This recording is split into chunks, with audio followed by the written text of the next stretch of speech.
आकाशवाणी रांची से प्रस्तुत है प्रादेशिक समाचार।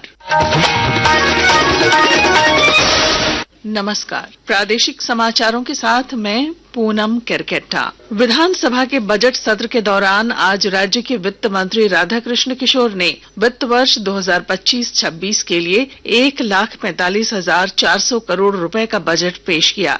सरकार ने इसे अबुआ बजट का नाम दिया है। बजट पेश करते हुए श्री किशोर ने बताया कि राज्य सरकार की महत्वाकांक्षी योजना मैया सम्मान के लिए 13,363 करोड़ 35 लाख रुपए का प्रावधान किया गया है। उन्होंने कहा कि बजट में अन्य सेक्टरों के लिए भी अलग अलग राशि का प्रावधान आपने बताया कि मांग किया है। पूंजीगत व्यय अंतर्गत गत वर्ष के पुनरीक्षित बजट पर 7.81% वृद्धि के साथ 34,763 करोड़ 30 लाख रुपए का प्रस्ताव। बजट में प्रावधानित सकल राशि को यदि प्रक्षेत्र के दृष्टिकोण से देखा जाए तो सामान्य प्रक्षेत्र के लिए, कॉमन सेक्टर के लिए 37,884 करोड़ रुपए 36 लाख रुपए, सामाजिक प्रक्षेत्र के लिए, सोशल सेक्टर के लिए महोदय 62,840 करोड़ 45 लाख रुपए तथा इकोनॉमिकल सेक्टर के लिए महोदय 44,675 करोड़ 19 लाख रुपए का उपबंध किया गया। केंद्र सरकार पर राज्य सरकार का 1,36,000 करोड़ रुपए बकाये का मामला भी आज विधानसभा में उठा। जदयू विधायक सरयू राय ने जानना चाहा कि राज्य सरकार ने इस दिशा में क्या पहल की है। जो आपने बकाया की मांग किया है एक लीज के बारे में, जो ट्रिब्यूनल में है ट्रिब्यूनल में जाके वसूलिए, और जो हाईकोर्ट में जाके वसूलिए। हम लोग चाहते हैं कि सरकार ऐसी सक्षम कार्रवाई करे कि वसूला जाए। जवाब में वित्त मंत्री राधाकृष्ण किशोर ने कहा कि बकाये के भुगतान को लेकर राज्य सरकार गंभीर है और इस दिशा में आगे बढ़ रहे हैं। ऐसे जब बकाये होते हैं तो उससे कोई राजनीतिक आधार नहीं होता, बल्कि आधिकारिक और प्रशासनिक अधिकार होता है। आपने कहा कि ट्रिब्यूनल में हम क्यों नहीं जाते। महोदय, अगर ट्रिब्यूनल में भी हम जाएं तो अंततः कोयला मंत्रालय का ये कहना है कि हम एक्चुअल समीक्षा कर ले, वास्तविक आकलन कर ले कि कितना पैसा बकाया है।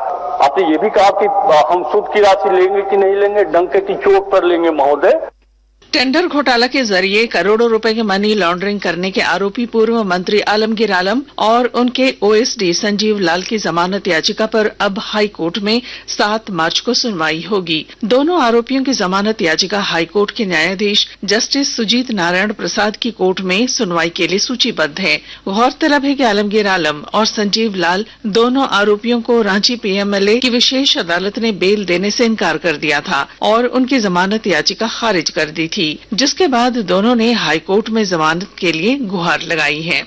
आउटसोर्सिंग स्वास्थ्य कर्मियों के हड़ताल पर चले जाने से बोकारो सदर अस्पताल में स्वास्थ्य सेवा लगभग ठप हो गई है। हड़ताल पर गए स्वास्थ्य कर्मियों ने आरोप लगाया है कि वे पिछले 7 वर्षों से सदर अस्पताल में सेवा दे रहे हैं, लेकिन उन्हें न न्यूनतम मजदूरी दी जाती है और न ही एसआई और पीएफ ही काटा जाता है। उनका कहना है कि पिछले 6 माह से पारिश्रमिक तक नहीं मिल रही है। चतरा जिले में बिरसा हरित बागवानी योजना महिलाओं के आर्थिक सशक्तिकरण में महत्वपूर्ण भूमिका निभा रही है और जानकारी दे रहे हैं हमारे संवाददाता। चतरा जिले के कई प्रखंडों में बिरसा हरित आम बागवानी योजना महिलाओं को आत्मनिर्भर बनाने में सफल हो रहा है। योजना का लाभ उठाने के लिए जेएसएलपीएस ने महिला समूहों को प्रशिक्षित करने का कार्य किया है। प्रशिक्षण प्राप्त करने वाली कई महिला समूहों ने योजना का लाभ उठाकर बागवानी के साथ सब्जियों और फूलों की खेती कर अपनी आय दुगनी कर ली है। आम के बागान में इंटरक्रॉपिंग करने वाली महिला किसानों को साल भर अलग अलग प्रकार की फसलें मिलती रहती हैं। डॉक्टर प्रशांत जयवर्धन, आकाशवाणी समाचार, चतरा। आज विश्व वन्य जीव दिवस है। प्रधानमंत्री नरेंद्र मोदी ने सभी लोगों से अविश्वसनीय जैव विविधता की रक्षा करने का आग्रह किया है। प्रधानमंत्री ने आज गुजरात में जूनागढ़ जिले के ससनगिर में राष्ट्रीय वन्य जीव बोर्ड की बैठक की अध्यक्षता करते हुए कहा कि केंद्र सरकार ने देश में वन्य जीव संरक्षण और सुरक्षा के लिए कई पहल किए हैं। और टाटा समूह और जमशेदपुर के संस्थापक जमशेद जी नसरवान जी टाटा के जन्म दिवस के अवसर पर आज टाटा स्टील परिसर में श्रद्धांजलि सभा का आयोजन किया गया। इस दौरान टाटा समूह के चेयरमैन एन चंद्रशेखरन के साथ टाटा स्टील के एमडी सह सीईओ टीवी नरेंद्रन समेत टाटा समूह के अधिकारी भी उपस्थित थे और उन सभी ने उन्हें श्रद्धांजलि अर्पित की। और इसके साथ ही आकाशवाणी रांची से प्रादेशिक समाचार का ये बुलेटिन समाप्त हुआ। अगला प्रादेशिक मुख्य समाचार शाम 4 बजे प्रसारित किया जाएगा। नमस्कार।